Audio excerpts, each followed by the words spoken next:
కామారెడ్డి జిల్లా కేంద్రంలో ఆర్డీఓ కార్యాలయం ముందు అఖిల భారత ప్రజాతంత్ర మహిళా సమాఖ్య మరియు సిపిఐ సిపిఎంయు పార్టీ ఆధ్వర్యంలో డబుల్ బెడ్రూమ్ ఇళ్లను వెంటనే పంపిణీ చేసేందుకు చర్యలు తీసుకోవాలని డిమాండ్ చేస్తూ ధర్నా నిర్వహించడం జరిగింది। ఈ సందర్భంగా మహిళా సంఘం అధ్యక్షురాలు సిహెచ్ లీలా, పార్టీ కార్యదర్శి రాజలింగం మాట్లాడుతూ గత 25 సంవత్సరాలుగా కామారెడ్డి పట్టణంలో నివాసం ఉంటూ చిన్న చిన్న ఉద్యోగాలపై ఆధారపడి కుటుంబాలను పోషించుకుంటూ అద్దె ఇంట్లో నివాసం ఉంటూ ఇబ్బందులు ఎదుర్కొంటున్న ప్రజలకు డబుల్ బెడ్రూమ్ ఇళ్లను పార్టీలకు అతీతంగా పంపిణీ చేసేందుకు తక్షణంగా చర్యలు తీసుకోవాలని డిమాండ్ చేశారు। పేదలందరికీ డబుల్ బెడ్రూమ్ ఇళ్లను వెంటనే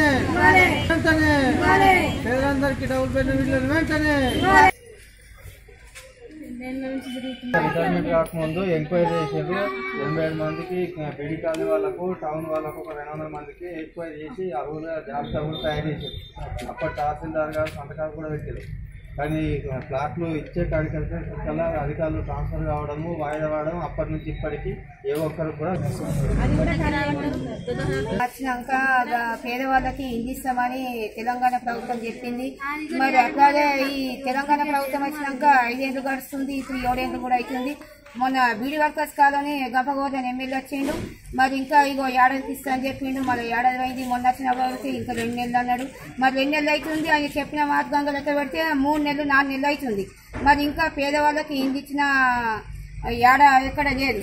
మరి ఇళ్లలో కిరాయి ఇళ్లలో ఉంటే చచ్చిపోయినా కానీ శవాన్ని బయట వేసి ఇంట్లో వాళ్ళు వచ్చి తాళం వేసుకొని పోతున్నారు। మరి ఘోరంగా ఉన్నది ఇల్లు కిరాయి ఉన్న వాళ్ళకి, కిరాయి కట్టే స్తోమత కూడా లేకుండా పోతున్నది। అట్లాగే కంపల్సరీ పేదవాళ్ళకి డబుల్ బెడ్రూమ్ ఇల్లు ఇవ్వాలని చెప్పడం జరుగుతుంది మా మహిళా సంఘం ద్వారా।